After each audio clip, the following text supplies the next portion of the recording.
प्यारे विद्यार्थियों, हम देख रहे हैं इकोनॉमिक्स का आपका नवंबर माह का जो परीक्षा होगा मासिक जांच, उसका सॉल्यूशन। तो चलिए स्टार्ट करते हैं पहले क्वेश्चन पेपर से।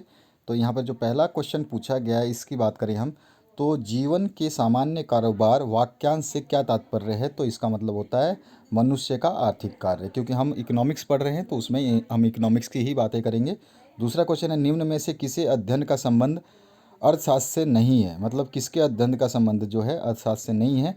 तो सरकार का गठन जो है अर्थशास्त्र के अंदर नहीं आता। उपभोग, उत्पादन, वितरण, ये सारी चीज़ें हम अर्थशास्त्र में पढ़ते हैं। तीसरा क्वेश्चन है, सांख्यिकी का जनक किसे कहा जाता है। तो उसको कहते हैं गॉटफ्राइड एन एकेनवाल। ठीक है, डी ऑप्शन करेक्ट हो जाएगा। इसके बाद आते हैं हम नेक्स्ट जो क्वेश्चन है 4 नंबर, बहुवचन में शब्द सांख्यिकी से क्या तात्पर्य है। तो यहाँ पे कोई भी ऐसा ऑप्शन नहीं है जिसको हम बहुवचन में बता सके, तो डी ऑप्शन करेक्ट हो जाएगा, इसमें से कोई भी नहीं। उसके बाद 5वां जो क्वेश्चन है, अर्थशास्त्र में किस प्रकार के आंकड़ों का प्रयोग होता है। तो मात्रात्मक और गुणात्मक दोनों का, सी ऑप्शन करेक्ट हो जाएगा। चौथा क्वेश्चन है, निम्नलिखित में से चर का एक उदाहरण है। तो चर का एक उदाहरण है, एक बेंच की लंबाई जो है ये चर है, ये चेंज हो सकती है। ठीक है, चर मतलब वो चीज़ें जो आपका चेंज किया जा सकता है। और आपका जो एक और दूसरी बात बताऊं, आपके जितने भी मॉडल पेपर्स हैं उनको मैंने सॉल्व कर दिया है, सारे विषय कंप्लीट करा दिए हैं। सभी को आप वीडियो के डिस्क्रिप्शन बॉक्स में जा करके देख सकते हैं। अगर आपको कोई लिंक ना मिले तो कंप्लीट आप लिंक के लिए कमेंट सेक्शन में कमेंट कर सकते हैं। वीडियो को भूल जाते हैं आप लाइक करना, तो लाइक तो पहले ही बटन दबा दो। चैनल पर नए हो तो सब्सक्राइब करके अपने दोस्तों के साथ शेयर कर देना। ये बात आप हमेशा भूल जाते हो, ये बात हमें दुखी करती है देखो, क्योंकि हम इतनी मेहनत करते हैं तो ऑब्वियस सी बात है आपको शेयर और लाइक ज़रूर करना चाहिए। प्रतिदर्शन सर्वेक्षण से क्या लाभ है। तो इसमें कम खर्च होता है, कम समय लगता है और कम प्रगणक की आवश्यकता होती है, यानी गणितीय विधि की आवश्यकता होती है। तो इसमें से सभी डी ऑप्शन करेक्ट हो जाएगा। उसके बाद में आपका जो नेक्स्ट क्वेश्चन है, इनमें से किस संस्था के द्वारा समाज आर्थिक मुद्दों पर राष्ट्रीय स्तर के लिए सर्वेक्षण किया जाता है। तो राष्ट्रीय प्रतिदर्श और सर्वेक्षण संगठन जो है वो करता है। ठीक है, किस संस्था है, कौन सी संस्था है ये वाली। इसके बाद आपका 9वां क्वेश्चन है, भारत की जनगणना में किस प्रकार के सांख्यिकीय आंकड़े एकत्रित किए जाते हैं। तो साक्षरता भी किया जाता है, जन्म मृत्यु दर भी और जनसंख्या के आकार की संरचना भी। तो इनमें से सभी को हम टिक करेंगे। और ध्यान रखना है आपको, जितने भी आपके क्वेश्चन पेपर्स मैंने सॉल्व कराए हैं उनको आप डिस्क्रिप्शन बॉक्स में देख सकते हैं। और ध्यान रखना, मासिक जांच परीक्षाओं के जितने भी प्रश्न पत्र हैं तो उनको पढ़ लेना है। तो जितने भी आपके मासिक जांच परीक्षाओं के मैंने प्रश्न पत्र कराए हैं उनको ज़रूर पढ़ लेना। उसमें से बहुत सारे क्वेश्चन आपके लिए बहुत इंपॉर्टेंट रहेंगे। इनमें से किस विधि में उदारदाता को प्रभावित किया जा सकता है। तो टेलीफोन संरक्षण में उदारदाता को प्रभावित किया जा सकता है, सी ऑप्शन करेक्ट हो जाएगा। निम्नलिखित प्रश्नों के उत्तर आपको 30 शब्दों में देना है। 30 शब्द 40 शब्द तो लिखा रहता है, लेकिन आपके जो प्रश्न पत्र होते हैं मॉडल वाले, इनमें थोड़े से ज़्यादा भी लिखना पड़ता है किसी किसी क्वेश्चन में। तो वितरण से क्या तात्पर्य है। तो वितरण से आश्य जो है उत्पादन के साधनों के बीच आय वितरण से है। ठीक है, इसको हम डिस्क्राइब करके इस मूल रूप में लिख सकते हैं। आप आराम से वीडियो को पॉज करके पढ़ लेना, इसमें कोई ऐसी बात नहीं है जो आपको समझ में ना आ पाए, क्योंकि मुझे अभी बहुत सारे आपके सॉल्यूशंस अपलोड करने हैं। तो समय रहेगा कम मेरे पास, लेकिन आपके पास समय है, आप वीडियो को पॉज कर सकते हैं। आंकड़ा किसे कहते हैं। तो गुणात्मक और मात्रात्मक चर के मानों के समुच्चय को आंकड़ा, दत्त या डेटा कहा जाता है। इसके बारे में हम 2 लाइन और लिख सकते हैं, जो कि हम इस आंकड़ों को ग्राफ या छवि के रूप में भी हम प्रस्तुत कर सकते हैं। इसके बाद में तीसरा क्वेश्चन है, संरचित प्रश्न किसे कहते हैं। तो वो संरचित साक्षात्कार एक प्रकार के व्यक्ति का साक्षात्कार है जिसमें साक्षात्कारकर्ता एक ही निश्चित रूप का प्रयोग करता है, जिसमें पहले से ही प्रश्न तैयार किए जाते हैं। तो इस तरह से आपको इसका आंसर लिख लेना है। तो ये आपका सॉल्यूशन हो जाएगा, संरचित प्रश्न किसे कहते हैं। इसके बाद आते हैं नेक्स्ट क्वेश्चन पे। ये यदच्छिद प्रतिचयन क्या है, ये आपको बताना है। एक तो आपके जो है सारे के सारे मॉडल पेपर है ना हिंदी में आ गए हैं, ये बहुत बड़ी समस्या जो है हमें होती है, तब भी हम इसके सॉल्यूशंस को कंप्लीट करते हैं। तो यहाँ पर है यादच्छिक प्रश्न जो है रैंडम सैम्पलिंग। देखिए इतना इजी होता है, इंग्लिश में बोलना बहुत आसान होता है। और यादृच्छिक प्रतिचयन थोड़ा सा बोलने में मुश्किल होता है। तो इसको आप शुद्धतम रूप जो है, ये प्रतिक्रिया प्रायिकता का जो है ये शुद्धतम रूप है, उसके बारे में आपको लिखना है। और यहाँ पे मैंने लिख दिया, आप इसको वीडियो को पॉज करके आराम से पढ़ लीजिएगा, ताकि आपका जो है आसानी से समझ में आ पाए आपको। इसके बाद में तीसरे पार्ट में जो क्वेश्चन है इनके आंसर्स देने हैं। तो इसमें पहला प्रश्न जो पूछा गया है, प्रतिचयन त्रुटि क्या है, इसे कैसे दूर किया जा सकता है। तो यहाँ पर त्रुटियों को जो भी हमारे निष्कर्ष और समग्र निष्कर्ष से अवकलनों के आधार पर निकालते हैं उनको प्रतिचयन त्रुटियाँ कहा जाता है।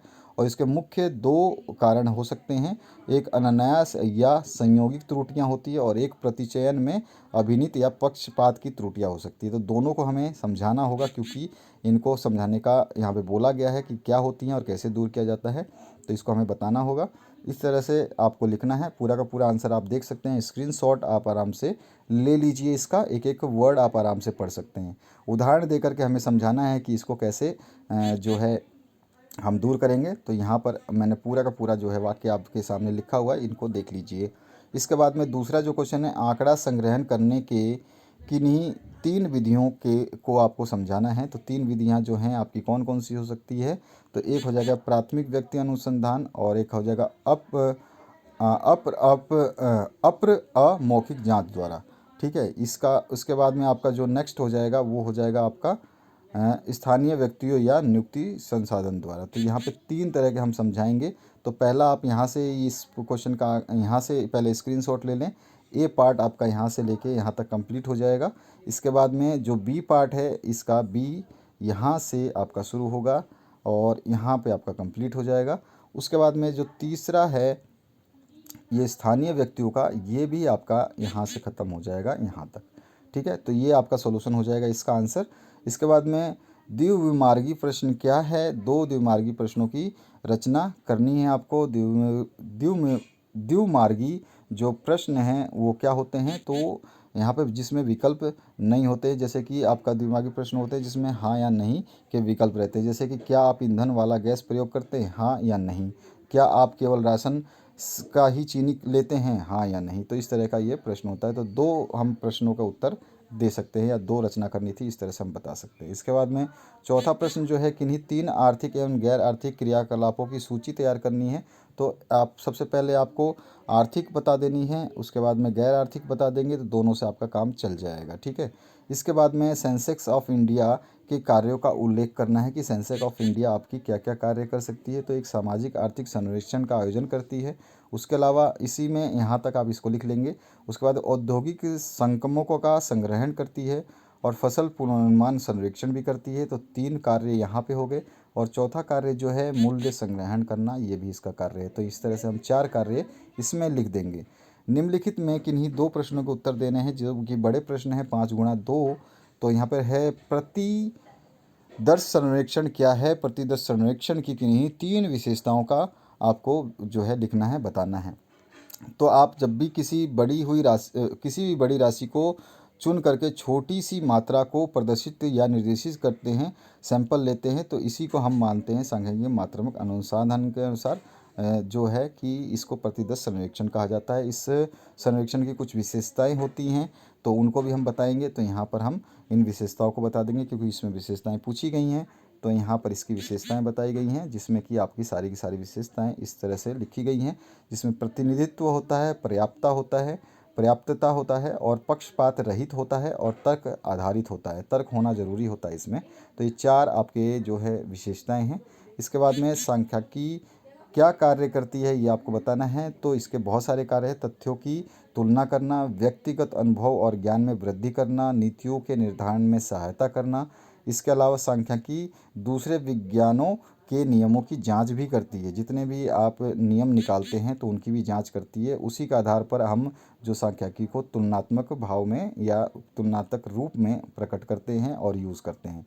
उसके अलावा 5वां कर सकते हैं, तथ्यों का अनुमान एवं पूर्व अनुमान।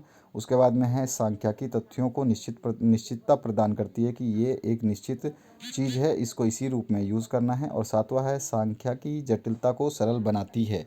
8वां है परिकल्पनाओं की जांच भी करती है। तो इस तरह से ये सारे के सारे प्रश्नों के उत्तर हैं आपके। इसके बाद में इसका तीसरा जो पार्ट पूछा गया है, जनरली सब लोग आंसर नहीं देते हैं, केवल 2 करने तो 2 ही करके देते हैं। मैं सारे के सारे प्रश्नों को सॉल्व करता हूँ। द्वितीयक आंकड़े से आप क्या समझते हैं, इसके विभिन्न स्रोत क्या हैं वो आपको बताना है। तो वो आंकड़े जो किसी दूसरे के द्वारा पहले ही एकत्रित किए जा चुके हैं और आप उसको यूज़ करते हैं, तो उसका दूसरा विशेषज्ञ उसको यूज़ करता है, तो उसको द्वितीयक आंकड़े बोलते हैं। प्राथमिक आंकड़े जो आप स्वयं इकट्ठा करते हैं वो होता है। इस प्रकार के आंकड़े दो प्रकार से संकलन किया जाता है। एक प्रकाशित स्रोत से, जो कि सरकारी हो सकता है, अंतर्राष्ट्रीय हो सकता है, पत्र हो सकता है, व्यक्तिगत हो सकता है, अनुसंधान का हो सकता है, समितियों का हो सकता है, व्यापारिक संघों का भी हो सकता है। और दूसरा है अप्रकाशित स्रोत से, तो जिसमें आंकड़ों का जो है कोई भी आंकड़े ऐसे जो किसी अन्य अनुसंधानकर्ता द्वारा संचालित किए गए हैं, जिन्हें प्रकाशित नहीं किया गया है, अप्रकाशित स्रोत के आंकड़े कहलाते हैं। यानी कि वो आपको ऊपर वाले 7 डाटा में से किसी में से नहीं मिलेंगे। ये आंकड़े सार विश्वविद्यालय, निजी संस्थाएं, व्यक्तिगत अनुसंधानकर्ता आदि से प्राप्त किए जाते हैं, जो विभिन्न उद्देश्यों के लिए आंकड़े संकलित करते हैं।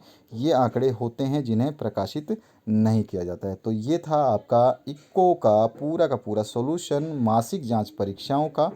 और इसके अलावा जितने भी आपके पेपर निकल गए हैं हमने सारे सॉल्व कर दिए हैं। और जितने आप ज़्यादा पढ़ेंगे उतना आपको बेनिफिट होने वाला है। आपकी जनवरी में एग्ज़ाम है, इनसे बहुत सारे प्रश्न आएंगे। मैंने आपके लिए सारे के सारे विषय के जितने भी मॉडल पेपर से सारे सॉल्व कराए हैं। वीडियो को लाइक करना मत भूलना। इसी तरह से आपको सारे सॉल्यूशंस मैं देता रहूँगा। जहाँ जहाँ ज़रूरत होगी, जिस जिस क्वेश्चन में आपको ज़रूरत होगी समझाने की, वहाँ वहाँ उन चीज़ों को मैं समझाता भी रहूँगा। तो आशा करता हूँ इस वीडियो से आप लोगों को हेल्प मिलेगी। और इस वीडियो को देखने के लिए आपका बहुत बहुत धन्यवाद। लाइक का बटन ज़रूर प्रेस कर दें ताकि हम लोगों का उत्साह बढ़ता रहे। आपके आने वाले एग्ज़ाम्स के लिए बेस्ट ऑफ लक। और कोई भी दिक्कत है, कोई लिंक नहीं मिलती, कोई वीडियो नहीं मिलती, कोई भी समस्या है, उसके लिए कमेंट सेक्शन में कमेंट आप हमेशा करने के लिए खुले दिल से आमंत्रित है। और यही एक चैनल है जो आपके कमेंट्स के रिप्लाईस ज़्यादातर देता है। 90% कमेंट के मैं रिप्लाई देता हूँ, 10% इसलिए रह जाते हैं कि समय की जो है शॉर्टेज हो जाती है, कमी हो जाती है। आपके सॉल्यूशंस बनाने बहुत ज़रूरी होते हैं, तो हर चीज़ मैनेज करना पड़ता है। तो आशा करता हूँ इस वीडियो से आप लोगों को काफ़ी हेल्प मिलेगी। और कोई भी दिक्कत हो, कोई भी परेशानी हो, तो आप कमेंट सेक्शन में कमेंट कर दें। और साथ ही साथ आपको बताऊंगा कि आप जो है हमारे व्हाट्सएप नंबर 8469